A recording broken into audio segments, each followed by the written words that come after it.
Polymer Clay TV. It's Kira, and today I'm going to show you how to make this really fun outdoor or indoor hanging. So I've got some molded pieces, some stamped and crackled pieces that have really pretty designs on the back and the front, so that if you put it outside and it catches the wind and spins around, it's going to catch the light, and it's going to have something on the back and the front. Don't forget to check out Polymer Clay Adventure, where we have fun projects like this and so much more from 24 different artists all year long. And don't forget to subscribe to our channel now so that you get a new video in your inbox every single week. Let's get started. We are going to use some Flower Power plunger cutters. I've got some graduated circle cutters, and I just picked the ones that fit best around these flowers and gave them a little room because of how I'm going to use them. And I have these awesome two-part squish molds. So what happens here is you put the clay on one side and you squish it and you get a double-sided mold. So I have the square flower and a round flower, the butterfly, and I have a leaf. And I've got an assortment of Primo and Sculpey colors. So I'm going to use Primo translucent green for the base for the circles, and then all these floral colors for the rest of the items. So I have some yellow, Primo Sculpey and fuchsia and blush. This is Primo orange and the translucent or neon pink. So those are the colors. And then the last item is going to be some composition leaf. And this comes in packages like this, where there are like a little leaf folder inside. And you can see I've used quite a bit of this, but the leaf is sandwiched in between the papers to make it easier to use. So this is what I'm going to use to decorate my flowers. For assembly later, I have this baker's twine type floss and a piece of driftwood. You can find just a little natural piece of something, or you can make a hanger out of wire, but I'll show you how I put it together later. Part one of this is just to roll out your base color clay, which for me is the green translucent, to a pretty thin setting. Mine is a number 4 on my pasta machine. And I'm just going to make a couple of circles.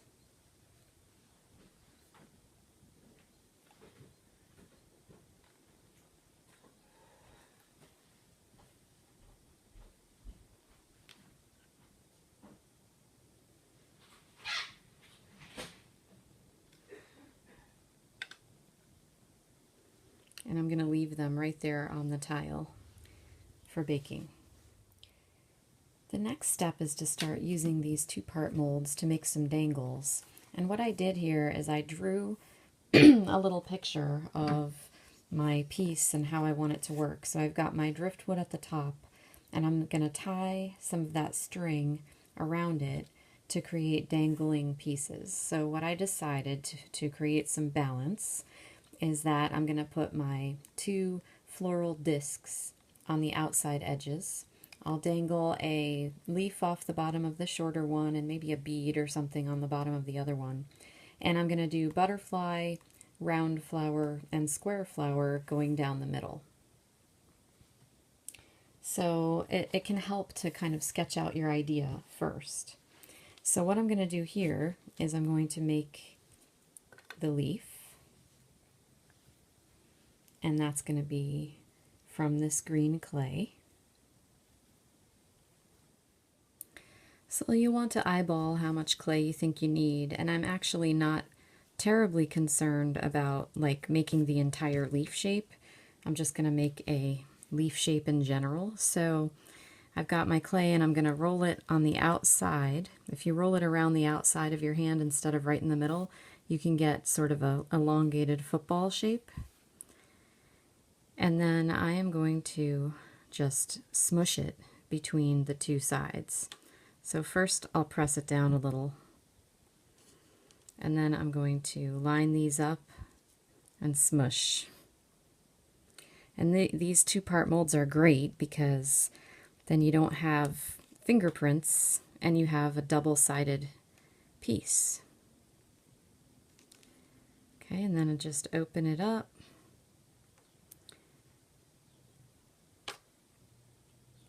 And then you can pull on it and twist it and make it look however you want, because molded pieces are fun to kind of play with that way.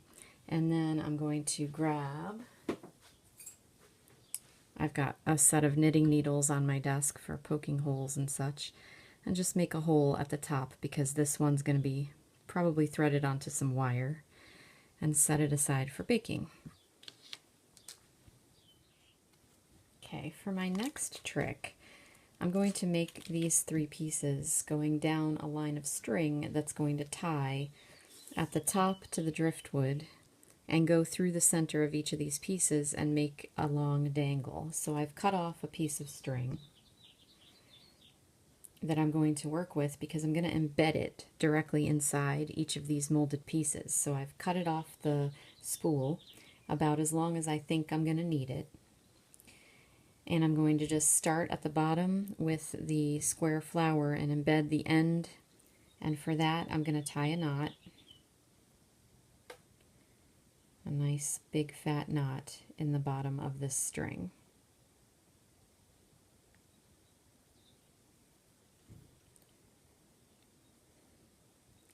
Alright, and that's going to be to hold my bottom piece, and that'll be just embedded right into the flower.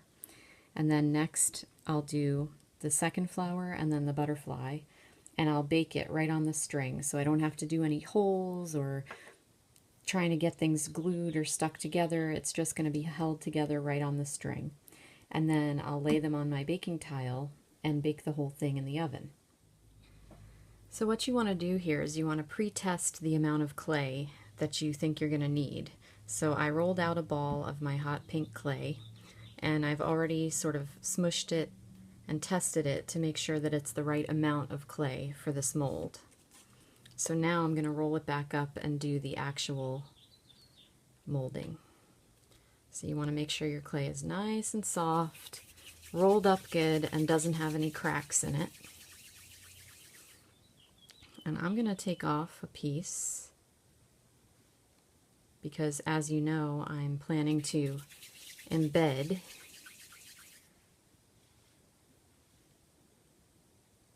the string. So then I'm going to square this up a little bit in my hands to start the process. And this is actually the front of the flower, this is the back. So I'm going to put the front face down, put my string here, and put this piece of clay over the back of that string.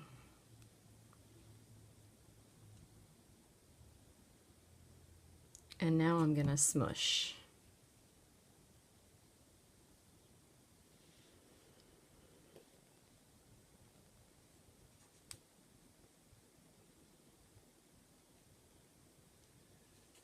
Okay, so now I have the back of the flower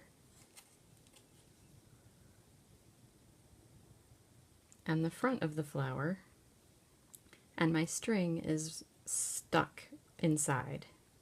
And then what you can do is you can play around, you know, maybe you want more separation of the petals when it comes out of the mold, so get your tools out and start working on what came out of the mold to make it more pleasing to you. Okay, so there's my first piece. And next is going to be this round flower. The most important thing to remember when you're making something like this that's going to be all connected together before you bake it is to pay attention to direction. So with these molds, the flat side here is the front of the flower, and then this is actually pressing the back. So I'm going to flip my flower over that I already made and straighten out the string so that when I embed the string into this next flower, I know that my flowers are going to face both in the same direction. So again, I'm going to pull off that little lump of clay for embedding on the back.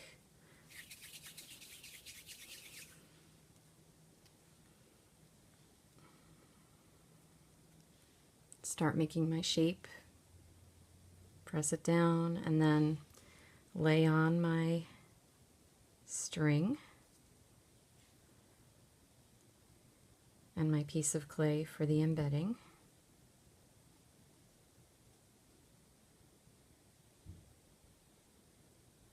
And then I'm going to use the back of this mold and smush.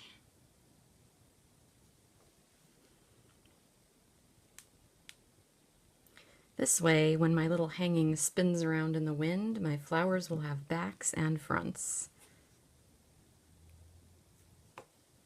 That's nice. Okay, and next is going to come the butterfly. And for the butterfly, I decided that I wanted a sort of hot color, so I've got yellow and a little bit of that bright fluorescent pink, and I'm going to mix them together.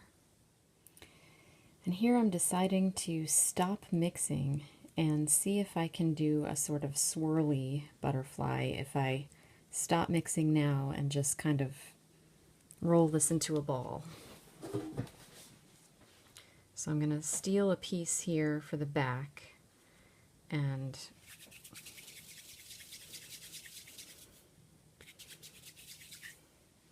try to keep the colors separate a little bit. Now the butterfly has an interesting body shape, so I'm going to work on trying to get this into shape a little bit before I smush it.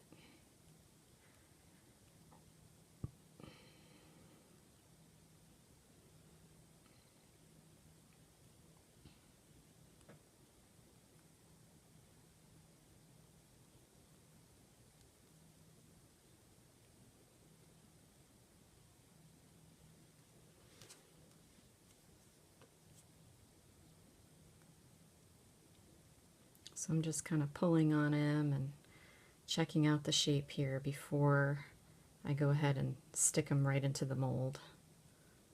And I'll check out which side is cooler. This is the better side, so this is going to be the front. So make sure you're deciding which side you want to be the front. I think I'm going to use this side. So I'm just smoothing and making sure the shape is pretty good. All right, and then I'm going to go ahead and lay this down the middle of the butterfly.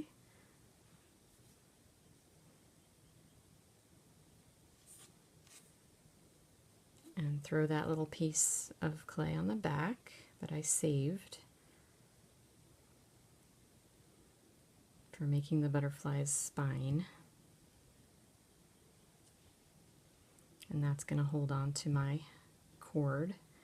And then again, I'm going to smush my butterfly.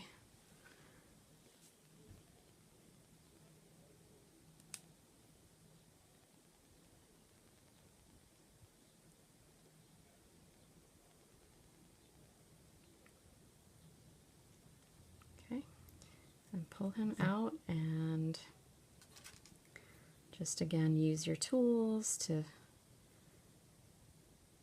make things look how you want, because it's better to try to get things in shape before you bake them. Okay, so there's my 3 pieces, and I'm going to put them on the baking sheet.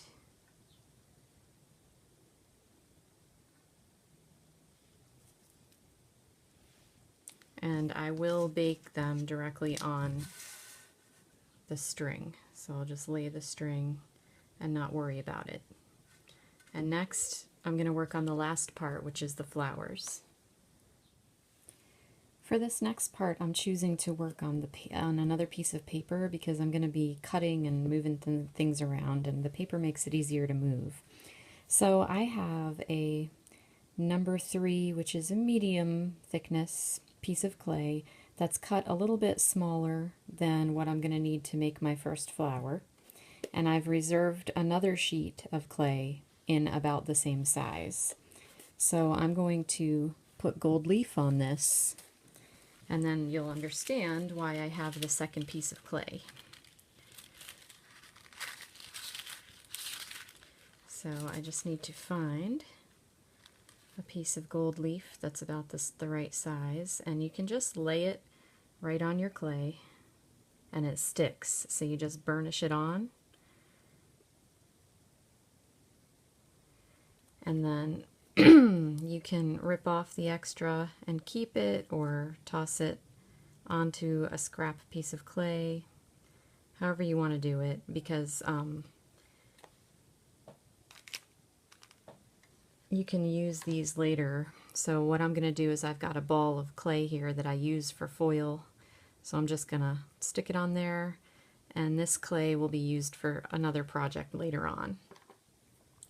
Okay, so now that I have this like that, I am going to put it on top of the other piece of clay, and I'm going to roll this through my pasta machine, and you can see as I bend the clay it's starting to crack a little bit, and that's what I want. I want crackle. So I'm going to roll this sandwich through my pasta machine a couple of times in 2 different directions to crackle the leaf.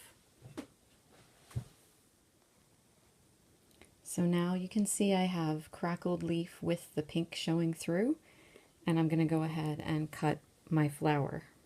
I'm not going to plunge it. Maybe I will plunge it. Let's see how that goes. Okay, so I'm going to press the cutter in and then plunge the shape.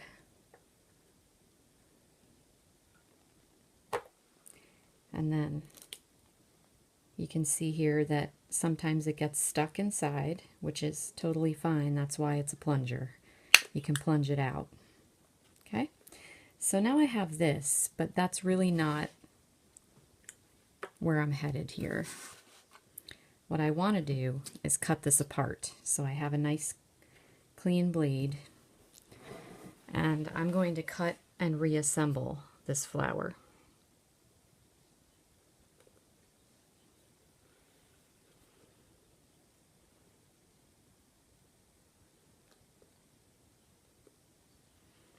And it's just an idea that I had, because I want it to look kind of like a sun catcher. I want to be able to see the green around it. So I'm going to reassemble these pieces around the center in the same flower shape, but with space between the petals. I figure I used a translucent color for the background for this reason, so that when it's outside you'll be able to see through. It'll glow a little bit from the sunlight. So I'm just gently placing these at first because I want to figure out where they're all going to go in the end. Just want to reassemble that 8-petal flower around the center point with space between all the petals. Now you can do this with any flower shape. You could do it 5-pointed like a star, whatever you want. So here I'm just going to take a piece of the clay that's left over and make a center for the flower.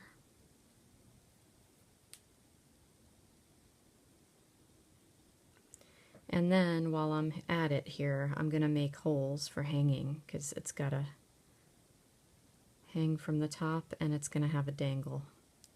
So 2 holes, and then I'm going to do the next color, and then I'm going to bake my clay. And I'll keep this because you can make something out of this later. This is a good scrap. You can make a bead or anything you want. So I have a little cup on my table that catches my scraps as I'm working. So I did the other flower bigger in the blush color of Sculpey, and now all of these are going into the oven for half an hour at 275. This project could use some special effect finishing, so I'm going to go ahead and use my Inca Gold to highlight the raised areas on the leaf. And I'm just grabbing it on my finger and rubbing on the raised areas. And this way, when this thing spins around in the sunlight, you'll be able to see the detail on the leaf. Okay, and the same with the flowers. I'm going to highlight the petals. And I'm doing it all with gold because I've got the gold leaf going on with the large flowers, so this will just bring it all together, give everything a little bit of special detail.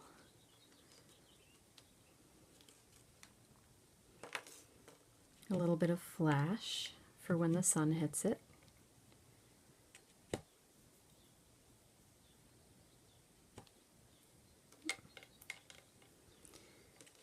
It's really easy to use Inca Gold because it is a water-soluble, kind of an instant wax. So as it hits your surface, it's going to go ahead and instantly dry.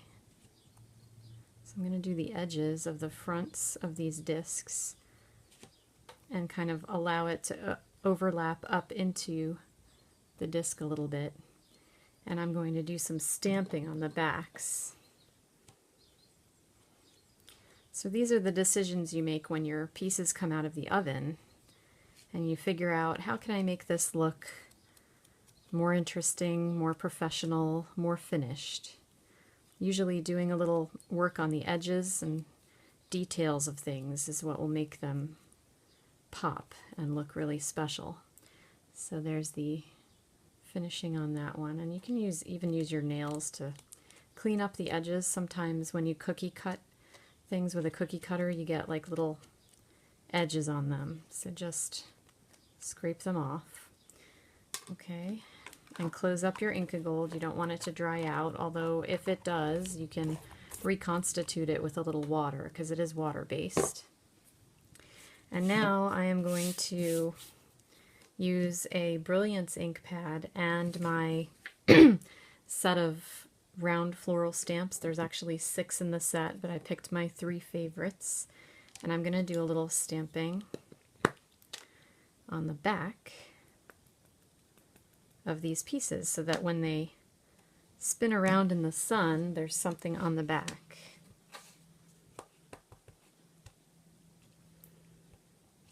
So I'm just going to do little random, I'm not going for full coverage. I'm just going for random little designs on the back.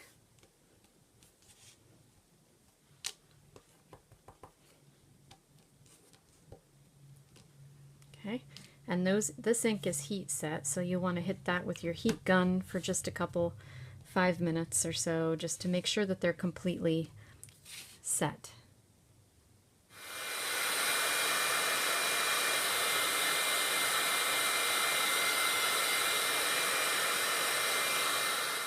Okay, it's time for some assembly. So I have chain nose, needle nose, pliers, and a wire cutter. And with those, I used some acrylic beads, and I've made some dangles and some links. Okay, and then I have some large oval jump rings. So I already know that this is going to be just dangling off the bottom of here. So I'm going to go ahead and open a jump ring sideways and just dangle that off the bottom.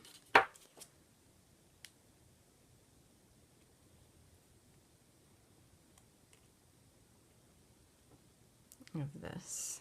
And just close this up by pressing the two sides of the jump ring back together. Okay, so now I have that leaf dangling off the bottom of this piece. All right, I have tied a knot here and slid one of these beads down above the butterfly, so that's ready to go. And then I have this dangle for the bottom of this flower, which is going to get the same jump ring treatment. So a ring through here, the dangle on the bottom, and then close up the ring.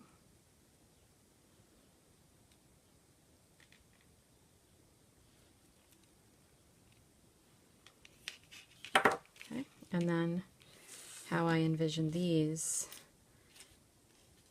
Okay, I'm going to have the large yellow one is going to be at the top of the smaller flower. So I'm just going for balance here, where I have this large element, I put just one dangle on it with a small, it'll have a small bead on top, and this smaller flower has bigger dangles and beads, just to balance out the design. So that's going to be one, and then this one will also get one of these jump rings at the top, and that smaller bead.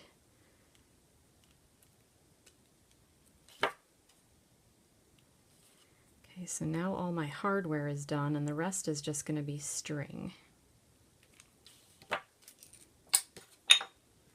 So my vision is that I'll have these two things dangling with this coming down the center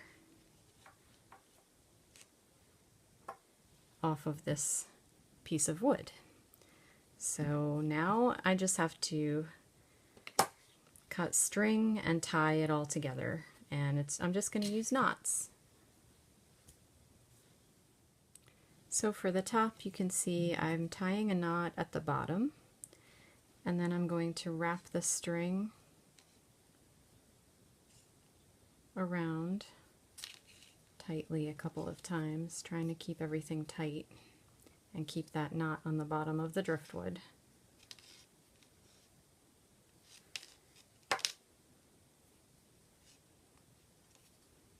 And I'm going to use some glue also. And then what I want to do is thread it back through. So I'm going to use a piece of wire that I have lying around and make sort of a needle around my string so that I can pass it under these pieces that are already there so that I can tie a knot. Okay, so I've made a loop, and now I'm going to tie the bottom part in a knot. And you can do any kind of knotting that you like as long as you're creating a loop at the top for hanging it later. So it's really up to you the way you want to tie these knots and make everything look nice. But I will come back with some white glue and just dab it all around here so that it doesn't come off later. So here it is finished. I've got my long dangle in the middle and these shorter ones on the sides. And I just tied knots and put a little glue to make contact with the wood to make sure that these aren't going to slide off later and pop off, especially because I intend to put it outside.